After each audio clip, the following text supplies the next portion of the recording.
Hello प्यारे बच्चों, कैसे आप लोग। उम्मीद करता हूं कि बिल्कुल बढ़िया और फर्स्ट क्लास होंगे। मेरे प्यारे बच्चों, आज थोड़ा गला खराब है सुबह से लेक्चर लेते लेते, फिर भी मैंने आज सोचा कि कुछ एक यूनिक सी बात मेरे दिमाग में स्ट्राइक किया, तो मैंने सोचा रिकॉर्ड कर ही देते हैं। प्यारे सरकारों, ध्यान पूर्वक देखिए, आपको मजा आने वाला है।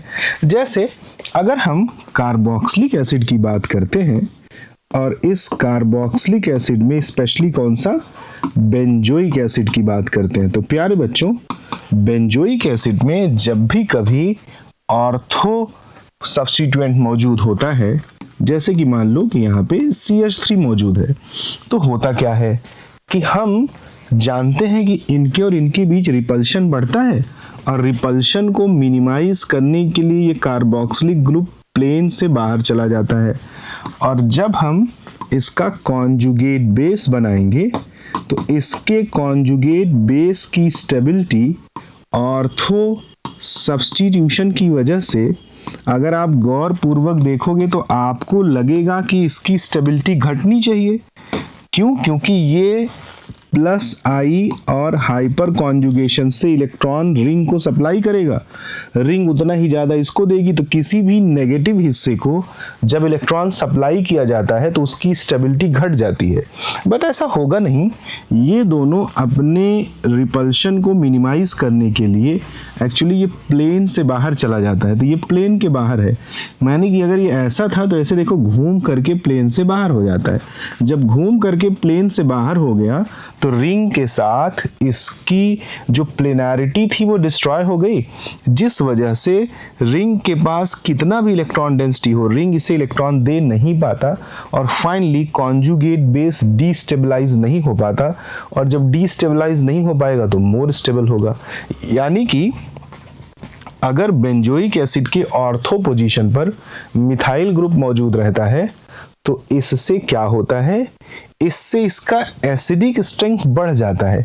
इसे हम केमिस्ट्री में ऑर्थो इफेक्ट या SIR भी बोल सकते हैं, स्टीयरिक इनहिबिटेशन इन रेजोनेंस। इसकी साइज बड़ी है, बड़ी साइज की वजह से ये प्लेन से घूम करके बाहर आ गया। स्टीयरिक मतलब साइज, और घूम के बाहर आ गया तो रेजोनेंस में क्या हो गया, इनहिबिटेशन, इसलिए इसे क्या बोलते हैं, स्टीयरिक इनहिबिटेशन इन रेजोनेंस। प्यारे बच्चों, अगर यही ऑर्थो सब्स्टिट्यूशन बजाय किसके, बेंजोइक एसिड के एनिलीन में हो, यानी कि अगर यही ऑर्थो सब्स्टिट्यूएंट जैसे कि CH3 एनिलीन में मौजूद हो और हम एनिलीन का बेसिक कैरेक्टर जानना चाह रहे हो, तो प्यारे बच्चों जब बेसिक कैरेक्टर जानना चाहेंगे तो ये क्या करेगा, अपने लोन पेयर को इसे डोनेट करेगा, तभी तो ये बेस होगा। और कौन सा base, Lewis base.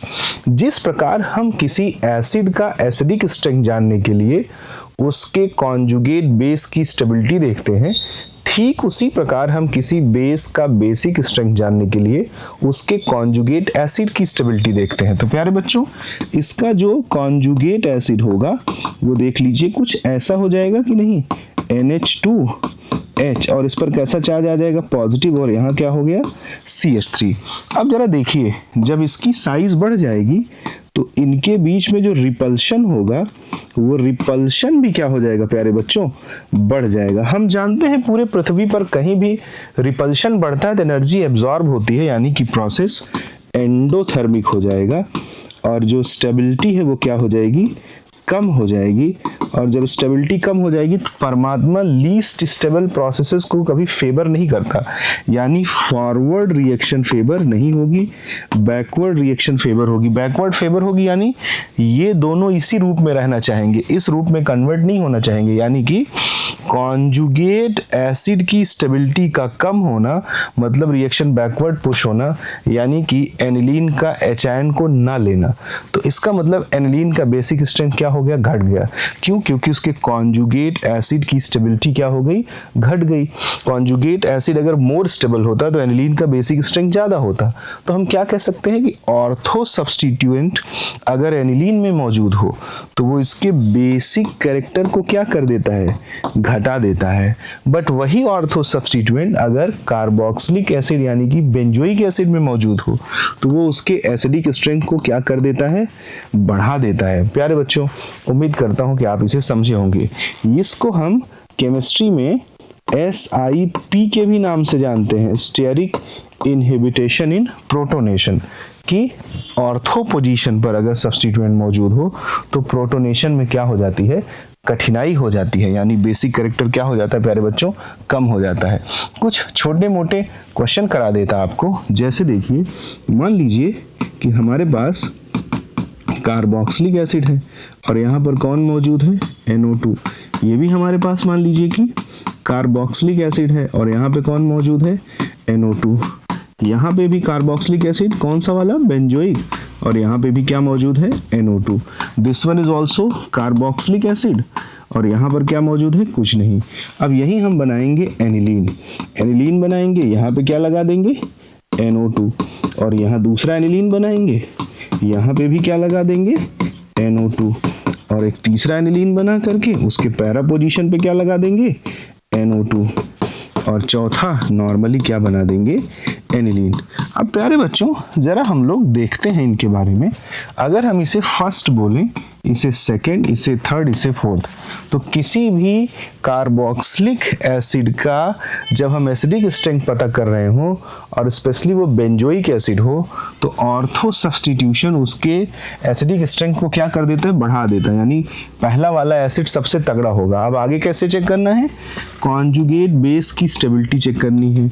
Negative charge है, नेगेटिव चार्ज की स्टेबिलिटी तब बढ़ती है जब उससे इलेक्ट्रॉन विड्रॉ किए जा रहे हो। देखो यहाँ पर -m -i से विड्रॉ हो रहा है, यहाँ सिर्फ -i, यहाँ कोई विड्रॉ नहीं कर रहा। तो 1 के बाद किसका नंबर आ जाएगा, थर्ड का, थर्ड के बाद सेकंड का, सेकंड के बाद जो है फोर्थ का, यानी सबसे अच्छा एसिड है फर्स्ट और सबसे घटिया है फोर्थ, फिर थर्ड और ये सेकंड आ जाएंगे बीच में। प्यारे बच्चों अगर हम इसकी बात करें तो जरा देखिए, ऑर्थो सब्स्टिट्यूएंट एनिलीन के बेसिक स्ट्रेंथ को क्या करता है, मिनिमाइज कर देता है। यानी कि अगर हम इनका, ये तो हमने एसिडिक स्ट्रेंथ का डिक्रीजिंग ऑर्डर लिखा, अगर हम इसके बेसिक स्ट्रेंथ का डिक्रीजिंग ऑर्डर लिखते हैं तो सबसे घटिया बेस कौन होगा, फर्स्ट। अब जरा आगे देख लीजिए, this one is -i and this one will show -i -m। जब इसका कॉन्जुगेट एसिड बनाओगे, H जुड़ेगा आकर के, तो यहाँ पे कैसा चार्ज आ जाता है, पॉजिटिव, यहाँ भी पॉजिटिव और यहाँ भी पॉजिटिव, जैसा कि पीछे आपने देख रखा है। एनिलीनियम आयन बनता है तो नाइट्रोजन पे कैसा चार्ज डेवलप हो जाता है, पॉजिटिव।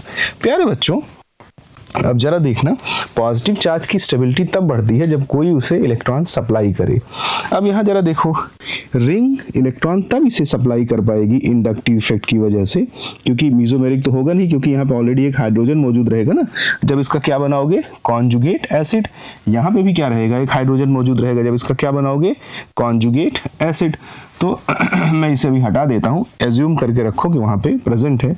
तो प्यारे बच्चों इंडक्टिव इफेक्ट के थ्रू जब ये इसे इलेक्ट्रॉन सप्लाई करेगा तो तभी इलेक्ट्रॉन सप्लाई कर पाएगा जब रिंग के खुद के पास इलेक्ट्रॉन डेंसिटी क्या होगी, ज़्यादा। तो यहाँ जरा देखो, ये उसको खींच रहा है देने के बजाय, तो यहाँ रिंग के पास इलेक्ट्रॉन डेंसिटी सबसे कम है, तो ये सबसे लीस्ट स्टेबल कॉन्जुगेट एसिड होगा, इसलिए ये सबसे घटिया बेस होगा पहले के बाद में। अब बचा कौन, दूसरा और जो है चौथा। तो दूसरे में जरा देखो, ये रिंग से खींच रहा है तो रिंग इसे कम दे पाएगा, यहाँ रिंग से कोई नहीं खींच रहा है तो रिंग इसे ज्यादा दे पाएगा, इसलिए जो फोर्थ वाला है वो सबसे अच्छा बेस है और जो सेकंड वाला है उसका नंबर उसके बाद में आएगा।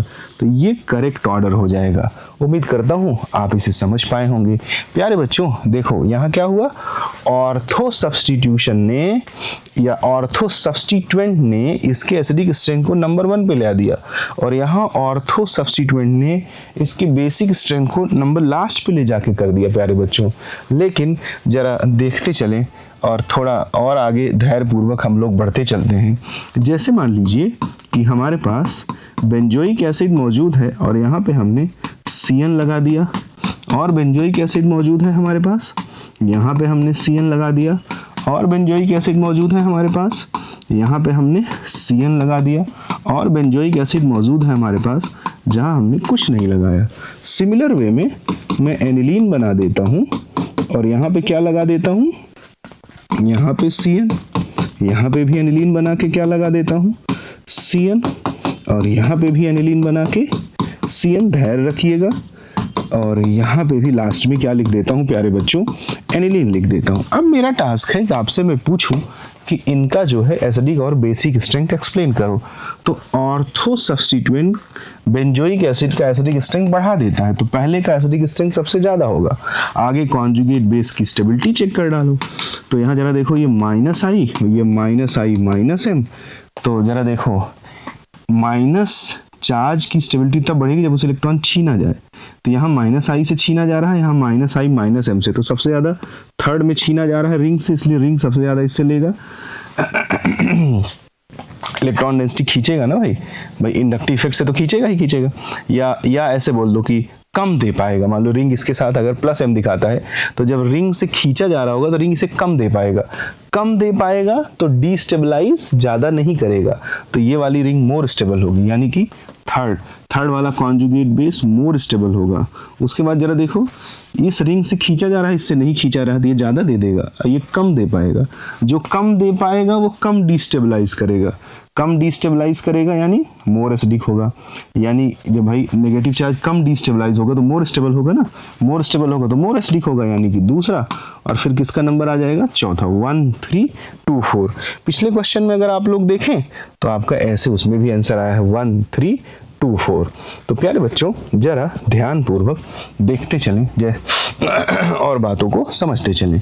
अब इसमें जब आप बेसिक स्ट्रेंथ कंपेयर करोगे तो ये देखिए, जैसे ही ऑर्थो सब्स्टिट्यूशन देखना तो तुरंत बोल देना भैया ऑर्थो पोजीशन पे अगर सब्स्टिट्यूएंट मौजूद है तो इसका बेसिक स्ट्रेंथ सबसे कम हो जाएगा। अब आगे चेक कर लो, कॉन्जुगेट एसिड बना दो सबका और उसका हमें स्टेबिलिटी पता लगाना है। ये माइनस एम माइनस आई, ये माइनस आई।